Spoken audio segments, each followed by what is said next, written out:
So last video में ना मैंने यहाँ पे 30,000 रुपीज़ का पीसी बिल्ड किया था एंड वहाँ पे ना मैंने RX 590 का यूज़ किया था 8 GB वाला एंड उसके अल्टरनेटिव में ना एक और GPU का यूज़ किया था डेट इज GTX 1650। तो यहाँ पे ना काफ़ी लोग कंफ्यूज रहते हैं क्योंकि भैया दोनों ही GPU का प्राइस ना लगभग सेम ही है 12 से 13,000 रुपये के आसपास में। तो यहाँ पे ना काफ़ी लोगों को समझ नहीं आता कि उनको अगर गेमिंग करनी है तो कौन सा GPU को लेना चाहिए इन दोनों में से, या फिर भैया अगर एडिटिंग करनी है तो कौन सा GPU को लेना चाहिए। तो भैया एडिटिंग के बारे में तो आज हम लोग बात नहीं करेंगे, आज हम लोग बात करेंगे कि अगर आप लोग को गेमिंग करनी है और सिर्फ गेमिंग करनी है तो इन दोनों में से कौन सा GPU को आप लोग को परचेस करना चाहिए। और हाँ गाइस, आज ना आप लोग थोड़ा मोड़ा साउंड को लेकर मैनेज कर लेना क्योंकि मेरा जो माइक्रोफोन था ना थोड़ा यहाँ पे डिस्टर्ब करा, इसीलिए ना मैं अपनी स्मार्टफोन से रिकॉर्ड कर रहा हूँ, तो थोड़ा मोड़ा आप लोग को प्रॉब्लम हो सकता है, तो भैया मैनेज कर लेना, ठीक है ना। अब देखो यहाँ पे ना GTX 1650 भी अपने जगह पे सही है एंड AMD का RX 590 इवन 580 भी अपनी जगह पे सही है, बट एक और GPU है RX का 6400। इससे ना भैया आप लोग को मतलब एकदम ही दूर रहना है, आप लोग को ना इसको देखना भी नहीं है मुड़ के भी, क्योंकि भैया इसका टाइम बिल्कुल ही खत्म हो चुका है। लेकिन अगर आप RX के 590 को देखते हो ना तो ये ऑलमोस्ट 8 से 9 साल पुराना है, लेकिन अभी ये जिस प्राइस में आप लोग को मिलता है ना तो मेरे अकॉर्डिंग इसलिए ना वर्थ इट है। और इसका कंपैरिजन हम लोग GTX 1650 से करवा रहा है, ये भी ना 4 से 5 साल पुराना GPU है, ये भी कोई नया GPU नहीं है।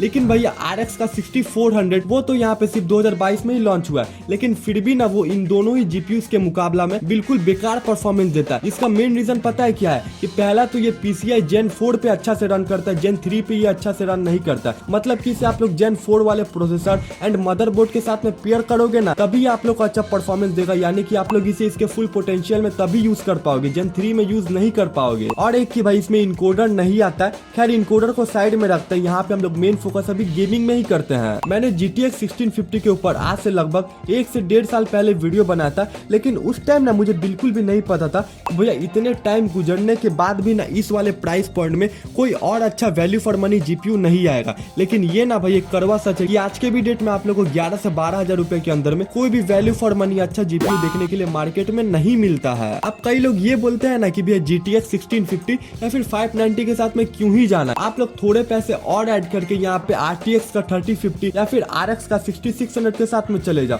लेकिन जब सामने वाला बंदा बोल रहा है कि वो यहाँ पे 30 से 35,000 रुपए से ज्यादा पे नहीं कर सकता, तो फिर बार बार ये वाला क्वेश्चन क्यों कि आप लोग थोड़े पैसे और ऐड कर लो, जब भैया सामने वाले के पास में पैसे नहीं है तो वो कहां से ही देगा, आप ही बताओ। अब एक बात जान लो कि GTX 1650 में आप लोग को 4 GB का VRAM मिलता है, लेकिन RX 590 में आप लोग को 8 GB का VRAM मिलता है। एंड वीडियो में आगे बढ़ने से पहले एक बात को जान लो ना कि इस वाले वीडियो को बनाने का मेन रीजन ये है ना कि भैया GTX 1650 से RX 590 ना गेमिंग के हर फील्ड में बेटर है। और भाई बस मामूली बात नहीं है कि बस बेटर है, आप लोग को 590 में ना एज कम्पेयर टू GTX 1650 30 से 35% बेटर परफॉर्मेंस देखने के लिए मिलेगा गेमिंग के फील्ड में। अब कई लोग बोलेंगे कि 30 से 35% का ही तो डिफरेंस है, क्या बड़ी बात है। तो भैया है बड़ी बात। पहले आप लोग ये जानो कि हम लोग ना यहाँ पे सबसे लो लेवल की GPUs की बात करें या फिर मैं सबसे लो लेवल की GPUs की बात कर रहा हूँ, जो भी हो, यहाँ पे ना जो RX 590 है, RX का 6400 है या फिर भैया GTX 1650 है,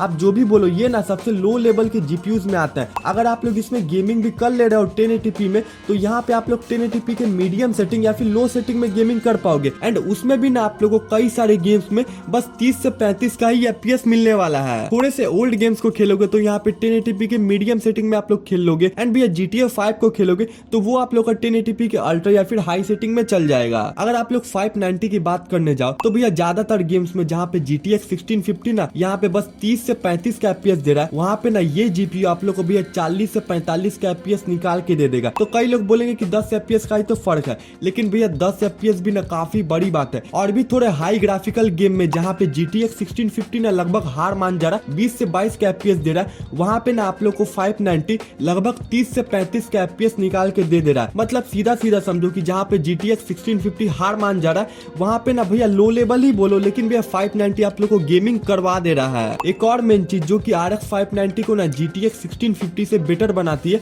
वो है कि यहाँ पे आप लोग को 8 GB का VRAM मिलता है, जो कि भैया ऑलमोस्ट डबल है GTX 1650 के मुकाबले। एंड 4 GB का VRAM इतना कम है ना कि कई सारे गेम्स में आप लोग अगर सेटिंग के सेक्शन में देखोगे ना तो भैया यहाँ पे ना VRAM का जो सेक्शन है पूरा यहाँ पे रेड हो जाता है, क्योंकि यार अभी गेमिंग के लिए 4 GB VRAM क्या ही है, कुछ नहीं है। तो यहाँ पे ना RX 590 आप लोग को 8 GB VRAM के कारण काफी अच्छा खासा गेमिंग में परफॉर्मेंस तो निकाल के देगा ही। एंड अगर आप लोग को 2K में गेमिंग करनी है ना, मतलब ओल्ड गेम्स को अगर आप लोग को 2K में खेलना है, तो वहाँ पे भी ना 8 GB VRAM इसका काम आएगा। अब यहाँ पे तो मैंने वही बात कर दी कि भैया खाने के पैसे हो या फिर ना, लेकिन थाली हम लोग को सोने की चाहिए।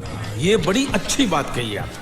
बट हो ही सकता है कि आप लोग के पास में पहले से 2K मॉनिटर हो ही, तो यहाँ पे भैया आप लोग 2K में ओल्ड गेम्स को खेल पाओगे। एंड भाई RDR2, last of us part 1, Hogwarts legacy, Assassin's Creed Mirage, इन सारे गेम्स में ना आप लोग को परफॉर्मेंस पे काफी अच्छा खासा डिफरेंस देखने के लिए मिलेगा, लगभग भैया 20 से 25 FPS का। भाई तुम यहाँ पे सारे ही गेम्स को सेट कर दो, बस हॉगवर्ड लेगेसी में देखो, इसमें अगर आप लोग को 1650 1080p के मीडियम सेटिंग या फिर लो सेटिंग में 40 से 45 का FPS देगा ना, तो यहीं पे ना भैया RX का 590 आप लोग को 55 से 60 के FPS दे देगा, जो कि काफी इंसेन है। भैया 12,000 का कार्ड है, ये भी तो देखो आप लोग। लेकिन कुछ games like Spiderman remastered and cyberpunk हो गया ना, ये गेम्स ना एनवीडिया के कार्ड को कुछ ज्यादा फेवर करता है। मतलब ना कि ये गेम्स अगर आसान भाषा में बोलूं तो एनवीडिया के कार्ड के लिए ना और अच्छे से ऑप्टिमाइज है। लेकिन फिर भी भाई आप लोग को दोनों ही कार्ड में ना इन गेम्स में भी FPS लगभग सेम ही मिलेगा, या फिर आप लोग को 590 में थोड़े FPS ज्यादा भी मिल सकते हैं। देखो भाई अगर सीधा बात करूं तो अगर आप लोग 140 FPS से 160 FPS में अगर स्विच करते हो ना,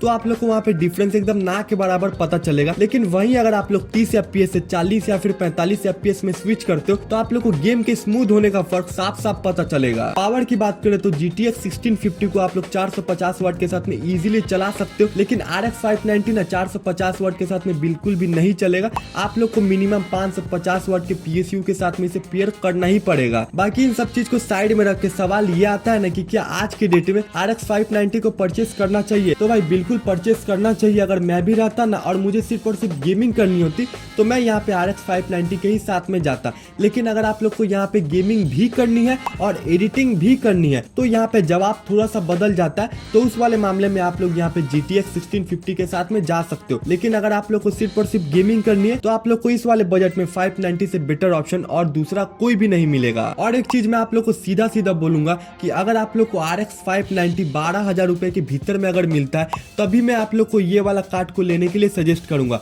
अगर ये कार्ड ना 2,000 रुपए भी अगर ज्यादा महंगा होता, तब ना मैं आप लोग को सीधा सीधा बोलूंगा कि आप लोग इसे बिल्कुल भी परचेस मत करना। इसके जगह पर तब आप लोग RX का 5600 XT को परचेस कर सकते हो, जो कि आप लोग को 14 से 15,000 रुपए में मिल जाएगा। या फिर ना आप लोग थोड़े और पैसे ऐड करके यहाँ पे RX का 6600 को परचेस कर सकते हो। बट अगर ये 12,000 रुपए के भीतर मिलता है, तभी ये मेरे according best value for money graphics card है। बाकी हाँ एक और मेन चीज, कई लोग ये भी बोलेंगे ना कि जब ये कार्ड न्यूली हमें 12,000 रुपए के भीतर में मिल रहा है, तो भैया क्यों ना इसे यूज मार्केट से लिया जाए, 5-6 रुपए में तो ये मिल ही जाएगा। तो भाई ऐसा बिल्कुल भी मत करना, क्योंकि RX 590 580 570 का ना भैया कोरोना का टाइम में पूरा भर भर के माइनिंग हुआ था। जिनको पीसी के बारे में थोड़ा भी नॉलेज होगा ना, उसने भी इन कार्ड के ऊपर में माइनिंग की होगी। एंड 570 580 590 को ना ऑलमोस्ट भैया डबल रेट में सेल किया होगा, ऑलमोस्ट डबल, क्योंकि इन कार्ड का डिमांड ना एक टाइम में पीक पे था। लोग ना 20 से 25,000 इवन 30,000 भी देने के लिए ना एग्री थे इन कार्ड्स के लिए। और एक चीज भाई, कल हो ना हो आपने ना इन कार्ड को यूज मार्केट से परचेस कर भी लिया,